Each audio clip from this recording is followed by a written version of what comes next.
वृत्त चित्र का एक साधन तो है ही, उसके साथ साथ ये तुम्हारे आत्मरंजन, आत्ममनन और आत्मचिंतन और आत्म की श्रेष्ठता के लिए, आत्मा की उत्कृष्टता के लिए और तुम्हारी दिव्यता के लिए सबसे बड़ा साधन है।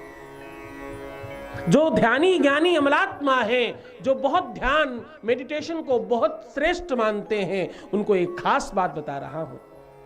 आप अपने आसपास कुछ ऐसे यंत्र इत्यादि रखना चाहते हैं, ऐसी व्यवस्थाएं रखना चाहते हैं, ऐसे साधन रखना चाहते हैं जिससे वहां की ऊर्जा थोड़ी और अपग्रेड हो जाए, वहां की एनर्जी महसूस करने लायक हो जाए। आप सामान्य जगह जब ध्यान करते हैं बात अलग होती है, आप जब मंदिर में ध्यान करते हैं बात अलग होती है, आप जब किसी श्रेष्ठ तीर्थ में ध्यान करते हैं अलग बात होती है, और आप जब किसी ज्योतिर्लिंग में ध्यान करते हैं तो बात अलग होती है। ऐसे ही जब आप किसी गुरुमुख से ध्यान करते हैं तो बात अलग होती है। कभी आपको अवसर लगे तो अपने सामने शिव महापुराण रखकर ध्यान करना, फिर बताना मुझे। आप अगर हिल न जाए अंदर से तो कहिएगा। आपको अगर यह न लगे कि सच में कोई शक्ति और कोई अद्भुत विशाल शक्ति है, जिसे समझ पाना बड़े बड़े अमलात्माओं की और सिद्धात्माओं की, सिद्धों की, यतियों की, मुनियों की, ज्ञानियों की, तपस्वियों के बस की बात नहीं है। तुम उस चीज को सहज प्राप्त कर रहे हो तब कहना। शिव महापुराण सामान्य बात नहीं है। शिव महापुराण सुन लेना, शिव महापुराण सिर्फ इतना सा शब्द सुन लेना जीवन को तत्काल परिवर्तित करता है। जिस प्रकार काली मिर्च के कुछ दाने अगर आपके खाने में पड़ रहे हो तो आपके रक्त का प्रवाह अच्छा हो जाता है, आपके रक्त का फिल्ट्रेशन हो जाता है। जिस प्रकार फिटकरी के थोड़ा सा स्पर्श मात्र से पानी का जो कुविचार है वो ठीक हो जाता है, उसकी जो अशुद्धि है, उसका जो निर्माल्य भाग है वो अपने आप सतह पर चला जाता है, बिल्कुल उससे कहीं ज्यादा। जिस प्रकार एक हंस पानी पड़े हुए दूध से सिर्फ दूध पीता है और पानी छोड़ देता है, बिल्कुल वैसे ही जब तुम शिव पुराण का संरक्षण करते हो, शिव पुराण के संरक्षण में रहना शुरू करते हो, उसके अधीनस्थ हो जाते हो, तो आप सच मानना तुम्हारे जीवन के जितने भी अपराध हैं, जितने भी संकट हैं, जितने भी विकार हैं, जितनी भी तुम्हारी मुसीबतें हैं, जिसको तुम बहुत बड़ा कुछ मान रहे हो, वो सब सहजता से ठीक हो जाएगा, आनंद से ठीक हो जाएगा। उसके लिए आपको प्रयास नहीं करना पड़ेगा, उसके लिए तुम्हें कुछ स्पेशल कोशिश नहीं करनी पड़ेगी, अपने आप होने लग जाएगा, क्योंकि ये बाबा की कृपा है। आपके घर में कुछ अच्छे शुभ ग्रंथ होने चाहिए। आप दुनिया भर की मैगजीन और नॉवेल और जाने क्या क्या रखते हो, एक बार शिव महापुराण की यह बात समझ करके कुछ शास्त्र अपने घर रखने की आदत डालिए। आप पढ़ते हैं तो भी, नहीं पढ़ते हैं तो भी, केवल उस ग्रंथों को अपने घर में स्थापित कर लीजिए। आपके घर का ध्यान ज्ञान सब बढ़ जाएगा और आप बहुत स्पेशल हो जाएंगे। आपके घर की संततियों पर फर्क पड़ने लगेगा, आपके बच्चों पर, आपके कुटुंब में रहने वाले हर सदस्य के ऊपर एक अलग प्रभाव पड़ेगा। आपके घर रामायण हो, आपके घर गीता हो, आपके घर भागवत हो, आपके घर शिव महापुराण हो, जो प्रमुख ग्रंथ हैं तो होने ही चाहिए, आपके घर रखने ही चाहिए आपको। आप बड़ी बड़ी मूर्तियां और जब तस्वीर खरीद कर लाते हो, उससे ज्यादा अच्छा है कि आप ग्रंथ खरीद कर लाइए और ग्रंथ अपने घर में रखिए, स्थापित कीजिए। समय समय पे उनको स्पर्श करिए, उन्हें प्रणाम करिए और उनको आदर सम्मान दीजिए।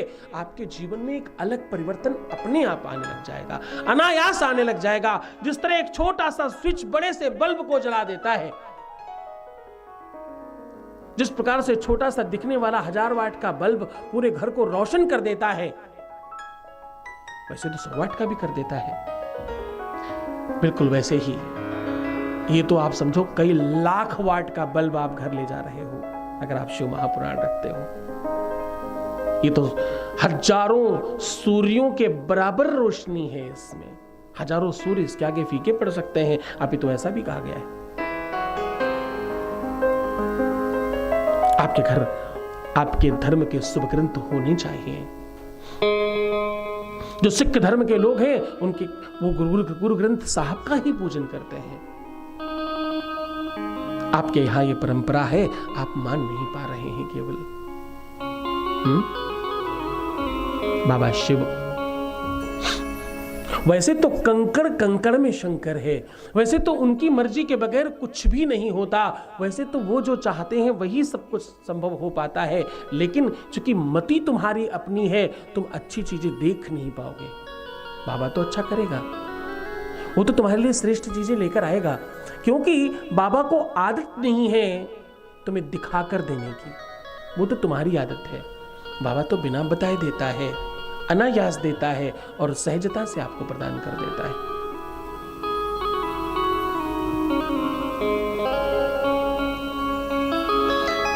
कच्चे दूध में हल्दी डालकर अगर जो लोग चढ़ाते हैं उनका बृहस्पति स्ट्रांग हो जाता है।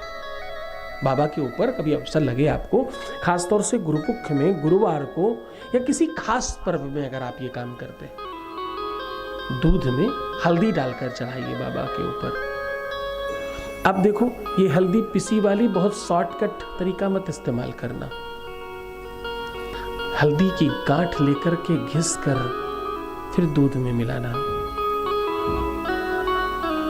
जब तुम घिसोगे ना तो तुम्हारे हाथों में भी ये लगेगी। हम लोग टीका चंदन करते तो हाथ भी लाल पीले हो जाते हैं। इससे फर्क क्या है? किसी महापुरुष ने मुझे समझाया कभी, महापुरुष मतलब कोई मूर्ख व्यक्ति उसने समझाया मुझे कि आप हाथ से क्यों करते हैं? आजकल तो ब्रश आ गया है, कोई भी ऐसी चीज ले सकते हैं, उससे कर लीजिए, हाथ खराब नहीं होंगे। तो मैं तो चाहता हूं कि हाथ खराब हो। भगवान के प्रसाद में हाथ लगे उससे खराब नहीं, अच्छा होता है। आपकी रेखाएं, आपका भाग्य, आपका प्रारब्ध, और भूल मत जाना हाथों को कर बोलते हैं। इनसे जो भी कुछ काम किया जाए उसे कर्म बोलते हैं। अच्छे शुभ कर्म हो रहे हैं मेरे हाथों से, शुभ चीजों का स्पर्श हो रहा है मेरे हाथों से। अपने हाथों से हल्दी घिसना और अपने ही हाथों से दूध में मिलाना, फिर बाबा शिव पर चढ़ाना। ऐसा करने से तुम्हारे घर में मांगलिक कार्य होने लगेंगे। मर्वांक्षित विवाह होता है, विवाह के संयोग बन जाते हैं। जिनको संतान नहीं हो रही, उनके संतान उत्पन्न होने की भावना और वैसे योग और संयोग बाबा बनाने लगते हैं। जिनके बच्चे नहीं पढ़ रहे हैं, क्योंकि ये सब कुछ बृहस्पति से होता है और बृहस्पति तत्काल प्रभावित हो जाता है, तत्काल अच्छा हो जाता है। ऐसा करने से पूरी मन से, पूरी श्रद्धा से इस चीज को करिए, आपका जीवन उत्कृष्ट होगा, आपका जीवन श्रेष्ठ होगा।